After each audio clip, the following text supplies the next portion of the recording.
അത്യന്താധുനിക സൗകര്യങ്ങളോടുകൂടി പണി പൂർത്തിയാക്കി ഉദ്ഘാടനത്തിന് സജ്ജമായിരിക്കുകയാണ് തിരുവനന്തപുരം കോർപ്പറേഷൻ്റെ നിയന്ത്രണത്തിലുള്ള കുന്നുകുഴി സ്ലോട്ടർ ഹൗസ്. ശുദ്ധമായ മാംസമാണ് കിട്ടുമെന്ന് ഉറപ്പില്ല. പക്ഷേ ഇപ്പം നമുക്ക് ഇവർ കോർപ്പറേഷൻ അവിടുത്തെ മാർക്കറ്റിലും മീറ്റ് വെണ്ടേഴ്സിൻ്റെ അടുത്തും പറഞ്ഞിട്ടുണ്ട്. അവരതനുസരിച്ച് ഇനി ആനിമൽസിന് ഇവിടെ കൊണ്ടുവരും. ലഭ്യമായ ഏറ്റവും പുതിയ സാങ്കേതികവിദ്യ അനുസരിച്ച് തന്നെയാണ് നടക്കുന്നത്. ഇതിൻ്റെ ബേസിൽ നമുക്കിവിടെ ഒരു ബയോഗ്യാസ് പ്ലാന്റ് ഉണ്ട്, അതേപോലെ ETP ഉണ്ട്, പിന്നെ അതേപോലെ നമ്മളൊരു പോർട്ടബിൾ ETP കൂടെ കൊണ്ടുണ്ട്. ഇവിടെ വന്ന് കോർപ്പറേഷൻ്റെ സീൽ ചെയ്ത മാംസമാണ് കടകളിലേക്ക് കൊടുക്കുന്നത്. അപ്പോൾ സ്വാഭാവികമായിട്ടും കടകളിൽ ഹെൽത്ത് സ്ക്വാഡിൻ്റെ പരിശോധന നടക്കുന്ന സമയത്ത് ഈ സീലില്ലാത്ത മാംസം അപ്പോൾ തന്നെ നമുക്ക് പിടിച്ചെടുക്കാനും ഫൈൻ ഈടാക്കാനും സാധിക്കും.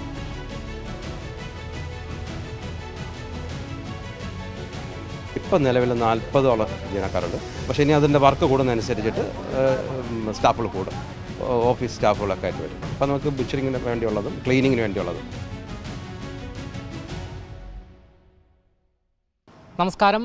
തിരുവനന്തപുരം നഗരസഭയിലെ കുന്നുകുഴി വാർഡിൽ അത്യാധുനിക അറവുശാല ആരംഭിച്ചിരിക്കുകയാണ്. വരും ദിവസങ്ങളിൽ ഈ അറവുശാലയുടെ പ്രവർത്തനം പൂർണ്ണമാകും എന്നാണ് നമുക്ക് മനസ്സിലാക്കാൻ സാധിക്കുന്നത്. നമ്മളിപ്പോൾ നിൽക്കുന്നത് അറവുശാലയ്ക്ക് മുൻപിലാണ്. ഇതിപ്പോൾ അറക്കാനുള്ള മൃഗങ്ങളെ നിലവിലിപ്പോൾ ഇവിടെ കെട്ടിയിട്ടിരിക്കുകയാണ്. അതിൻ്റെ ദൃശ്യങ്ങളാണ് കാണുവാൻ സാധിക്കുന്നത്. എന്തായാലും അത്യാധുനിക അറവുശാലയാണ് നഗരസഭയുടെ കീഴിൽ ഇത്തരത്തിൽ തുടങ്ങുവാൻ പോകുന്നത്. അതിൻ്റെ പണികളെല്ലാം തന്നെ ഏകദേശം പൂർണ്ണമായ സാഹചര്യമാണ് ഉള്ളത്. മേയർ VV രാജേഷ് നമ്മളോട് പറഞ്ഞിരിക്കുന്നത് വരുന്ന തൊട്ടടുത്ത ദിവസങ്ങളിൽ ഇത് ജനങ്ങൾക്ക് ഉപയോഗപ്രദമാക്കും എന്നാണ്. എന്തായാലും ജനങ്ങൾക്ക് ഉയർന്നു വരുന്നൊരു പ്രധാന ചോദ്യം ഈ അത്യാധുനിക അറവുശാല എങ്ങനെയായിരിക്കും, ഇതിൻ്റെ പ്രവർത്തനങ്ങൾ എന്തൊക്കെയായിരിക്കും എന്നതുൾപ്പെടെയുള്ള സംശയങ്ങൾ ഉണ്ടാകും. അതിനുള്ള ഒരു ഉത്തരം കൂടി നമുക്ക് ലഭിക്കേണ്ടതുണ്ട്. എന്തായാലും നമുക്ക് ദൃശ്യങ്ങളിൽ കാണുന്നത് പോലെ വലിയൊരു അത്യാധുനിക അറവുശാലയാണ് ഇത്. ഇതിൻ്റെ ഈ മൃഗങ്ങളെ അറുത്തു കഴിഞ്ഞാൽ അതിൻ്റെ വേസ്റ്റ് മാനേജ്മെൻറ്റ് ഉൾപ്പെടെയുള്ള സംവിധാനങ്ങൾ ഇവിടെ ഏർപ്പാടാക്കിയിട്ടുണ്ട്. ബയോഗ്യാസ് പ്ലാന്റുകൾ ഉൾപ്പെടെ ഇവിടെ തയ്യാറാക്കിയിട്ടുണ്ട്. ഇതിൻ്റെ വേസ്റ്റ് മാനേജ്മെൻറ്റ് ഇത്തരത്തിലായിരിക്കും പ്രവർത്തിക്കുക എന്നാണ് നമ്മളോട് ഇവിടെയുള്ള അധികാരികളെല്ലാം തന്നെ വ്യക്തമാക്കുന്നത്. നമുക്കെന്തായാലും ഇവിടെയുള്ള പ്രൊസീജിയർ എന്താണ് എന്ന് അറിയേണ്ടതുണ്ട്. നിലവിലിപ്പോൾ മേയർ VV രാജേഷും അതുകൂടാതെ ഡെപ്യൂട്ടി മേയർ ഉൾപ്പെടെയുള്ള വ്യക്തികൾ നിലവിലിപ്പോൾ ഇവിടെ സന്ദർശനത്തിനായി എത്തിയിട്ടുണ്ട്. ഇതിൻ്റെ പണി ഏകദേശം പൂർത്തിയായ സാഹചര്യത്തിലാണ് നിലവിലിപ്പോൾ തിരുവനന്തപുരം നഗരസഭാ ഭരണാധികാരികൾ നിലവിലിപ്പോൾ ഇവിടെ എത്തിച്ചേർന്നിരിക്കുന്നത്. ദൃശ്യങ്ങളിൽ നമുക്ക് കാണുന്നത് പോലെ അത്യാധുനിക രീതിയിലുള്ള ഒരു അറവുശാലയാണ് ഇവിടെ നിലവിലിപ്പോൾ നിർമ്മാണം പൂർത്തിയായിരിക്കുന്നത്. നേരത്തെ പറഞ്ഞതുപോലെ വരുന്ന തൊട്ടടുത്ത ദിവസങ്ങളിൽ ഇത് ജനങ്ങൾക്ക് ഉപകാരപ്രദമാകുന്ന വിധം മുന്നിലേക്ക് വരും. ഇതിൻ്റെ ഉദ്ഘാടനം നടക്കും. ഇവിടുത്തെ പ്രൊസീജിയർ എങ്ങനെയാണ്, ഇവിടെ മൃഗങ്ങളെ അറക്കുന്ന മിഷ്യൻസും എല്ലാം തന്നെ നമുക്ക് കാണുവാൻ സാധിക്കും. എന്തായാലും ഇവിടുത്തെ മറ്റ് വിശദമായുള്ള പ്രൊസീജിയർ എന്താണ് എന്ന് നമ്മളോട് വിശദീകരിക്കുകയാണ് ഇവിടുത്തെ ഡോക്ടറായ ബിജുലാൽ തന്നെ നമ്മളോട് വിശദീകരിക്കുകയാണ് ഇവിടുത്തെ പ്രവർത്തനങ്ങൾ എങ്ങനെയാണ് മുന്നോട്ട് പോകുന്നത് എന്ന്. ഇതിൻ്റെ പ്രവർത്തനം ഇപ്പം തിരുവനന്തപുരം നഗരസഭയുടെ അറവുശാലയാണ്. ഇതിൻ്റെ ഓപ്പറേഷൻസും മെയിൻ്റെനൻസും ചെയ്യുന്ന MR ഫാംസാണ്. അപ്പോൾ അത് ഇവിടെ ആനിമൽസിന് നമ്മുടെ മാർക്കറ്റുകളിലേക്ക് കൊണ്ടുപോകുന്ന, മാർക്കറ്റിൽ സ്ലോട്ടർ ചെയ്ത് വിൽക്കുന്നത്. ഇപ്പം നിലവിൽ നമുക്ക് അങ്ങനെ ഒരു ഇതില്ല, ഇപ്പം നമുക്ക് സ്ലോട്ടർ ഹൗസ് ഇല്ലാത്തതുകൊണ്ട്. അതുകൊണ്ട് ഇപ്പം ജനങ്ങൾ അവിടെ പോകുന്നുണ്ട്. അപ്പോൾ നമുക്കത് ക്വാളിറ്റിയുള്ള അല്ലെങ്കിൽ ശുദ്ധമായ മാംസമാണ് കിട്ടുമെന്ന് ഉറപ്പില്ല. പക്ഷേ ഇപ്പം നമുക്ക് ഇവർ കോർപ്പറേഷൻ അവിടുത്തെ മാർക്കറ്റിലും മീറ്റ് വെണ്ടേഴ്സിൻ്റെ അടുത്തും പറഞ്ഞിട്ടുണ്ട്. അവരതനുസരിച്ച് ഇനി ആനിമൽസിന് ഇവിടെ കൊണ്ടുവരുമ്പോൾ ഇവിടെ നമുക്ക് ആദ്യം കൊണ്ടുവരുമ്പോൾ തന്നെ അതിനൊരു ആൻറ്റിമോർട്ടം എക്സാമിനേഷൻ എന്ന് വെച്ച് കഴിഞ്ഞാൽ അതിൻ്റെ നിൽക്കുമ്പോൾ എന്തെങ്കിലും വ്യത്യാസമോ എന്തെങ്കിലും രോഗം നമുക്ക് കാണാൻ പറ്റുന്നതിലുണ്ടെങ്കിൽ, നമ്മുടെ കാഴ്ചയിൽ അറിയാൻ പറ്റുന്ന രോഗങ്ങളുണ്ടെങ്കിൽ അത് നമ്മൾ മാറ്റി നിർത്താമെന്നുള്ളതാണ്. അതിനുശേഷം അത് ഫിറ്റ് ഫോർ സ്ലോട്ടറിങ് ആണെങ്കിൽ നമ്മൾ നേരെ സ്ലോട്ടറിങ്ങിന് മീറ്റ് പ്രോസസ്സിങ് ഹാളിലേക്ക് കൊണ്ടുവരും. അപ്പോൾ അവിടെ ഫസ്റ്റിൽ എൻ്റർ ചെയ്ത് കഴിഞ്ഞാൽ നോക്കിംഗ് ബോക്സ് ഉണ്ട്. കാരണം ആനിമലിനെ ന്യൂമാറ്റിക് ഗൺ ഉപയോഗിച്ചാണ് നമ്മളതിനെ അൺകോൺഷ്യസ് ആക്കുകയാണ്.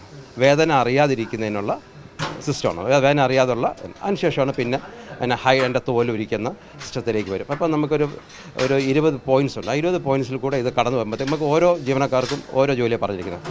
ഹെഡിൻ്റെ കട്ട് ചെയ്യുക, മറ്റേ ഹൈഡ് റിമൂവ് ചെയ്യാൻ വേണ്ടിയുള്ളത്, അതിന് റിമൂവ് ചെയ്യാനുള്ള മെഷീനുണ്ട് നമുക്ക്. ഇതെല്ലാം ചെയ്ത് ലാസ്റ്റിൽ വരുന്നത് കാർക്കസ് സ്പ്ലിറ്റ് ചെയ്യുന്ന ഒരു ബാൻസോ ഉണ്ട്. അവിടെ വെച്ച് കാർക്കസ് സ്പ്ലിറ്റ് 4 പീസാക്കുക. അപ്പോൾ നമുക്ക് ഇവരിവിടുന്ന് നമ്മുടെ മീറ്റ് മാർക്കറ്റിലേക്ക് കൊണ്ടുപോകുന്നത് ഇവിടുത്തെ റീഫർ വാനിലായിരിക്കും. അപ്പോൾ അവരവിടെ അപ്പോൾ ഇവിടെ 4 പീസ് ആകുമ്പോൾ അവർക്ക് കൊണ്ടുപോകാനുള്ള എളുപ്പമുള്ളൂ. അപ്പോൾ അത് നമ്മൾ ചില്ലറിൽ കൂടെയാണ് അത് കടന്നു വരുന്നത്. ഇപ്പം ചില ആൾക്കാർക്ക് ഇപ്പം നമ്മളെല്ലാവർക്കും ഒരു ഹോട്ട് മീറ്റാണ് എല്ലാവരും വെട്ടെന്ന് പറഞ്ഞാൽ കഴിക്കുന്ന സിസ്റ്റമാണ്. അതല്ല എൻ്റെ വേണ്ടത്. അപ്പോൾ അതിൻ്റെ ഇതെല്ലാം ആനിമൽസ് എല്ലാം നല്ല മസിലുള്ളതാണ്. മസിലിനെ മീറ്റായിട്ട് രൂപാന്തരപ്പെടുന്ന കുറച്ച് പ്രക്രിയകൾ അതിൻ്റെ ശരീരം നടക്കും. അതിനാണ് നമ്മൾ ശരിക്കും ഒരു ദിവസം സമയം ചില്ലറിലിടാൻ പറയുന്നത്. അപ്പോൾ ചില്ലറിലിട്ട് അങ്ങനെ വരുന്ന കസ്റ്റമേഴ്സും അത് താല്പര്യപ്പെടുവാണെങ്കിൽ നല്ല ഒരു സെയിൽസും കൂടെ കച്ചവടമല്ലേ ആണെങ്കിൽ നമുക്ക് ഇതിൽ കൊടുത്തിട്ട് പിറ്റേ ദിവസം നമുക്ക് കൊടുക്കാൻ പറ്റും. അത് വരുന്ന ആൾക്കാരുടെ ചോയ്സാണ്. നമുക്കിത് പറയാനേ പറ്റത്തുള്ളൂ ഇത് ഇങ്ങനെയാണ് ഏറ്റവും നല്ല മീറ്റ് എന്നുള്ള രീതിയിൽ. അത് നമ്മൾ റീഫർ വാനിൽ തന്നെ ആ കോൾഡ് ചെയിൻ മെയിൻറ്റെയിൻ ചെയ്ത് അവരെത്തിക്കുന്നു. അവിടെ വെച്ച് അവരത് സെയിൽസ് ചെയ്യും. ഇതാണ് നമ്മുടെ ഇവിടുത്തെ പ്രവർത്തനം. ഇതിൻ്റെ വേസ്റ്റൊക്കെ എങ്ങനെയാണ് മാനേജ് ചെയ്യുന്നത്? ഇതിൻ്റെ വേസ്റ്റ് നമുക്കിവിടെ ഒരു ബയോഗ്യാസ് പ്ലാന്റ് ഉണ്ട്, അതേപോലെ ETP ഉണ്ട്, പിന്നെ അതേപോലെ നമ്മളൊരു പോർട്ടബിൾ ETP കൂടെ കൊണ്ടുണ്ട്, MBR ഉണ്ട്. അത് മെംബ്രെയിനാണ് അതിനകത്ത്. അപ്പം നമ്മൾ ഇത് ഈ ബയോഗ്യാസിൻ്റെ പ്രവർത്തനം ചെയ്ത് ETP പോയി അവിടുന്ന് ഇത് ചെയ്ത് പ്രോസസ്സ് ചെയ്ത് വരുന്നത്. പിന്നെ അത് കുറച്ച് കെമിക്കൽസൊക്കെ ഉപയോഗിച്ചിട്ടാണ് അതിൻ്റെ സ്മെല്ല് വരാതിരിക്കാനും പിന്നെ ബയോഗ്യാസ് പ്ലാന്റിൽ തന്നെ ഇതിനകത്തുള്ള ബാക്ടീരിയ ഗ്രോത്ത് ചെയ്യാൻ വേണ്ടിയുള്ള അനോറോബിക്കാണ് ഉള്ള ഇതാണ് ബയോഗ്യാസ് പ്ലാന്റ്. ഇത് വന്നതിന് ശേഷം നമുക്കൊരു പോർട്ടബിൾ ETP ഉണ്ട്. അതിലും കൂടെ ഈ വരുന്ന വെള്ളം ഡ്രെയിൻ ചെയ്തിട്ട് നമ്മളിവിടെ നമ്മുടെ ഷെഡ് കഴുകാനും ആനിമൽസിനെ കഴുകാനും. അപ്പോൾ അതിൻ്റെ ഒരു അണുക്കൾ വളരെ കുറവായിട്ടില്ല. നമുക്ക് കുടിക്കാൻ പറ്റാത്തത് നമുക്ക് ചെടികൾക്ക് ഉപയോഗിക്കാം, കഴുകാൻ ഉപയോഗിക്കാം, ഷെഡ് ചെയ്യാം, അങ്ങനെ വേണ്ടി നമ്മൾ ഉപയോഗിക്കാൻ, അങ്ങനെ റീസൈക്കിൾ ചെയ്യാനാണ് നമ്മുടെ ഇപ്പോഴത്തെ സാഹചര്യത്തിൽ നമ്മൾ ചെയ്യാൻ പോകുന്നത്. അതായത് ഈ രോഗങ്ങളുള്ളതിനെയൊക്കെ കൃത്യമായി തിരിച്ചറിയാൻ സാധിക്കും. തിരിച്ചറിയാൻ പറ്റും. നമുക്ക് ആൻറ്റിമോട്ടത്തിൽ എല്ലാ രോഗങ്ങളും അറിയാൻ പറ്റത്തില്ല. പോസ്റ്റ്മോർട്ടത്തിൽ കൂടെ നമുക്ക് അകത്തുള്ള ആന്തരിക പ്രശ്നങ്ങളുണ്ടെങ്കിൽ അറിയാൻ പറ്റത്തില്ല. പുറത്ത് കാണുന്ന ഇപ്പം നമുക്ക് പേവിഷബാധയുടെയൊക്കെ ഉണ്ടെങ്കിൽ ഇപ്പം നമുക്ക് ആൾക്കാർ പഠിക്കുന്നത് ചിലപ്പം നാട്ടിലൊക്കെ സാധനം സംഭവിക്കുന്നത് വെച്ചാൽ കന്നുകാലികളെ കടിച്ചിട്ട് തെരുനായ്ക്കൾ ഓടുകയാണ് ചെയ്യുന്നത്, അറിയത്തില്ല. കുറച്ച് ദിവസം കഴിഞ്ഞ് കുട്ടികൾ കൈകാര്യം ചെയ്യുക, അല്ലെങ്കിൽ അവിടുത്തെ അമ്മമാരാകെ കൈകാര്യം ചെയ്യുമ്പോഴേക്കും ഇതിനെക്കുറിച്ച് അറിയുന്നതൊക്കെ വരും. അങ്ങനെ ഡെത്ത് സംഭവം. അപ്പം അങ്ങനെ വരുന്ന ആനിമൽസിനെ പലരും വിൽക്കുന്നുണ്ട്. അവരറിയാതെ വിൽക്കുന്നതാണ്, ചിലപ്പം അറിഞ്ഞുകൊണ്ട് വിൽക്കുന്നില്ല. അങ്ങനെയുള്ള അതിൻ്റെ ലക്ഷണങ്ങൾ കാണുമ്പോൾ നമുക്കറിയാം. അതിൻ്റെ അലർട്ട്നെസ്, അതിൻ്റെ ചെവിയുടെ അനക്കം, ഇതൊക്കെ കാണുമ്പോൾ ഒരു ആനിമൽ കുടുംബത്തേക്ക് അത് ഭയങ്കരമായിട്ട് അലർട്ടായിട്ട് നിൽക്കുന്നത് നമുക്ക് നമ്മൾ ശ്രദ്ധിക്കുക അതിന് എന്താ അതിൻ്റെ എന്നുള്ളത്.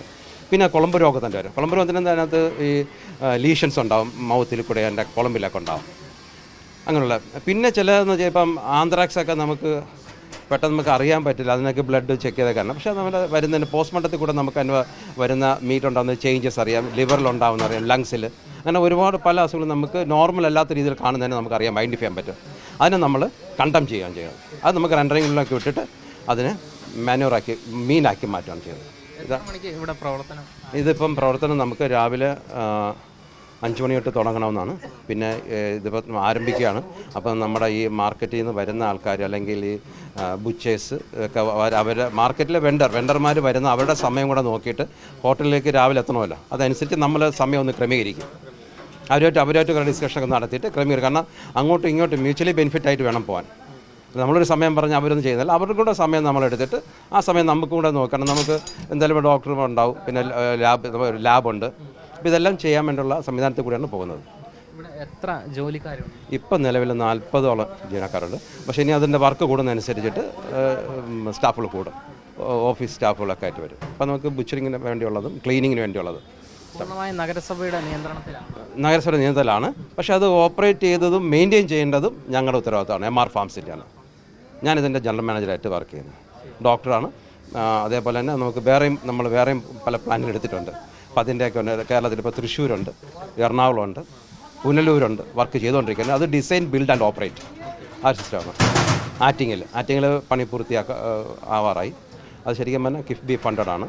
ആ പൈസ എടുക്കുന്ന പൈസ നമ്മൾ തിരിച്ചടയ്ക്കണം. അപ്പോൾ നമുക്ക് അതിൽ ഇവിടുന്ന് കിട്ടുന്ന യൂസർ ഫീ ആണ് നമ്മുടെ വരുമാനം, അത് നമ്മൾ തിരിച്ചടയ്ക്കണം. അത്യന്താധുനിക സൗകര്യങ്ങളോടുകൂടി പണി പൂർത്തിയാക്കി ഉദ്ഘാടനത്തിന് സജ്ജമായിരിക്കുകയാണ് തിരുവനന്തപുരം കോർപ്പറേഷൻ്റെ നിയന്ത്രണത്തിലുള്ള കുന്നുകുഴി സ്ലോട്ടർ ഹൗസ്.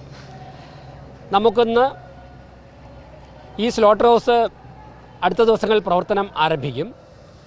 അതുമുതൽ തിരുവനന്തപുരം നഗരത്തിൽ ശാസ്ത്രീയമായി തയ്യാറാക്കിയ മാംസം ജനങ്ങൾക്ക് ലഭ്യമാകുന്ന തരത്തിലുള്ള എല്ലാ സജ്ജീകരണങ്ങളും ചെയ്തു കഴിഞ്ഞു.